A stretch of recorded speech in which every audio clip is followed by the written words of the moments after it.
بسم الله الحمد لله والصلاة والسلام على رسول الله. السلام عليكم ورحمة الله وبركاته. dadka Soomaaliyeed meel kastoo ay caalamka ka joogaan iyo meel kastoo ay dalka gudihiisa ka joogaanba waxaan leeyahay ciid mubaarak. sanadkan sanadkiisa caafimaad iyo ciid wanaagsan Allah nagu gaarsiiyo. cibaadadii bisha Ramadaan aan soo soonnayna soonka Allah naga aqbalo, sadaqada Allah naga aqbalo, zakada aan bixinna Allah naga aqbalo, sujuudda iyo maxaan ku yiraahdaa intaba Allah naga aqbalo. ducadii aan Ilaahay ka barinayna oo aad u weyneedna Ilaahay ha naga aqbalo ayadana. intaa kadib ciidan waqti khaas ah ayay ku soo aaday dadka Soomaaliyeed ay u baahan yihiin in ay iskaalmaystaan. walaalayaal waligeenba annagu waxaan ku soo moodi jirnay kaalmada dadka Soomaaliyeed ay iskaalmaystaan iyo Ilaahay kaalmada u kaalmeeyo. duruufo gaar ah ayaa dalkeena ka jira. cudurkan caabuqa COVID-19 dadka ka jira. Ilaahay dadka Soomaaliyeed ha ka badbaadiyo. Ilaahay muslimiinta oo dhan ha ka badbaadiyo. Ilaahay caalamka oo dhan ha ka badbaadiyo. dadka Soomaaliyeed xilliyadaas adag ee dhibaatooyinka noocaas ay jiraan waa xilliga loo baahan yahay in la iskaashado, la iskaalmeeyo, la isku naxariisto, la isku waaniyo, la isku caqli celiyo dadka oo dhan. cudur waaye. cudurkaani diintana waa ka hadashay, dawladda waa ka hadashay, caalamku waa ka hadlay, dhaqaatiirtu iyo aqoon-yahanada takhasuska ula caafimaadka way ka hadleen. waanooyinka la bixiya ha la qaato, aad iyo aad ha loo dhagaysto, ha la qaato. cudurkaani ka hortaga uu leeyahay, daaweyntiisu waa dhib badan tahay. dadka Soomaaliyeed waxaan kula dardaarmayaa inay aad iyo aad u taxadaraan cudurkanna. ilaahay idinkiis waa ka bixaynaa, waanaba ka bixi rabnaa. hadda waa sii dhamaanaya. weliba alxamdulillah Soomaaliya hadda akhbaaraadka ugu dambeeyana helaya waxa waa inuu aad iyo aad usii yaraanayo. ilaahay idinkiis mar dhowna wuu dhammaan doonaa haddii alla yiraa.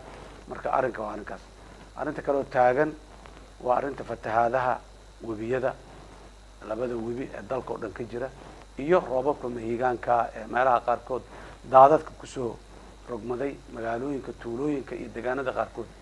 dhammaan dadka walaalaha ah ee ku wax waayey, dhibaatadu ka gaartay, hoygoodii iyo hantidoodii ay ku baaba'een, in la garab istaago. ayadana dadka Soomaaliyeed waxaan kula dardaarmayaa in walaalahaas waqtiga gaaban iyo xanuunka gaaban, muddada gaaban jiraya oo haysto muddadaas gaaban, inaan garab istaagno oo aan u kaalmayno.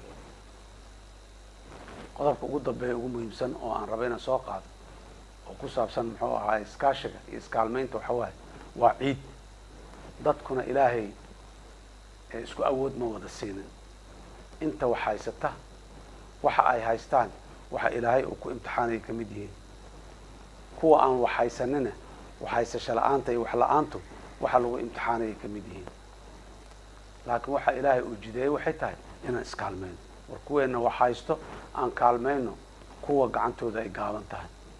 ilmaheena marka ay farxayaan, dhar ciideed ay wataan, doorshada iyo buskudka iyo maxaan ku yiraahdaa macmacaanka ay cunayaan, walaalaha Soomaaliyeed, ilmaha Soomaaliyeed ee aan fursadaas aan haysanin aan la wadaagno.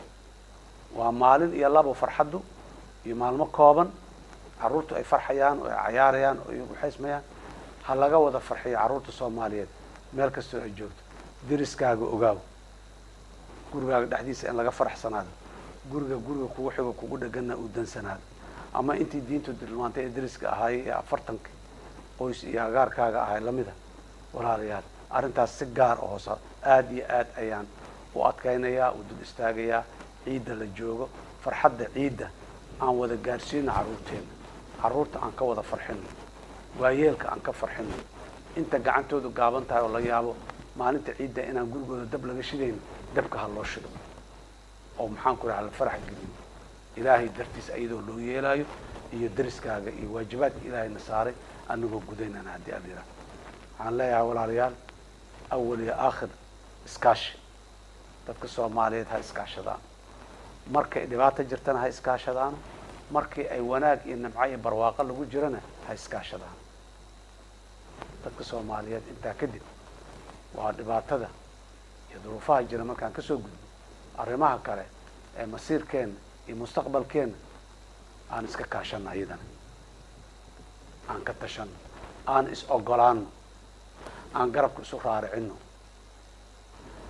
taariikhda aan soo marnay muddadii dambe oo dhan aan xusuusnaano nin kastoo Soomaaliya soo cararaya qof ajnabi ah kaalmo u doontay mid kale Soomaaliya unbuu ka cararaya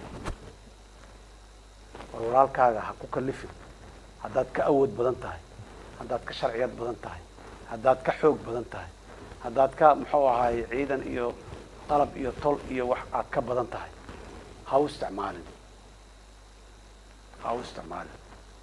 u isticmaal meesha loogu talagalay xoog iyo awood haddaan leenahayna cadow badan aan leenahay cadowgeena aan u isticmaalno xoolo badan iyo hanti haddaan haysano dad badan oo Soomaaliyeed oo baahanaa jira kaalmadooda iyo gargaarkooda iyo qurxintooda aan u isticmaalno war Soomaaliya muddo dheer ay kala tagaysay kala tagsan tahay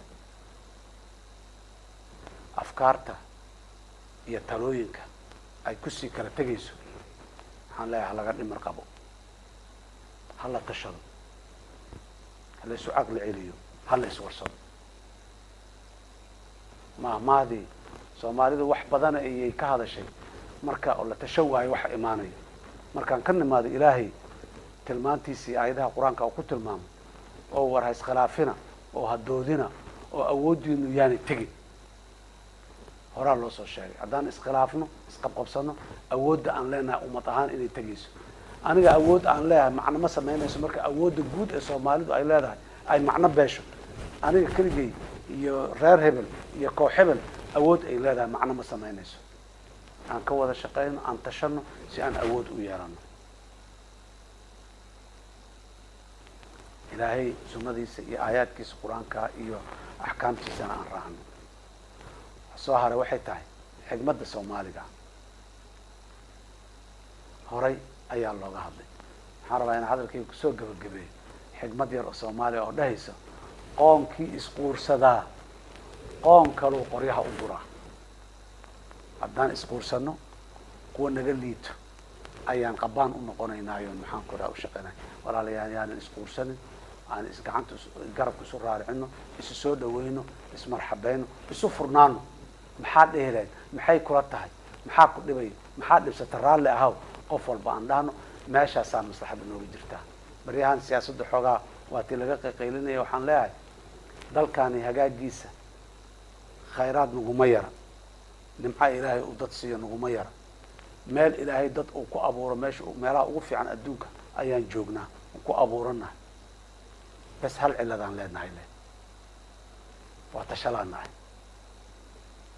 siyaasaddana waa ka heshiilaanahay wax waa isu ogolaalaanahay waa isu dhimrilaanahay waa is aqbali laanahay Soomaaliya aan is aqbalno aan is dhageysano aan isqadarino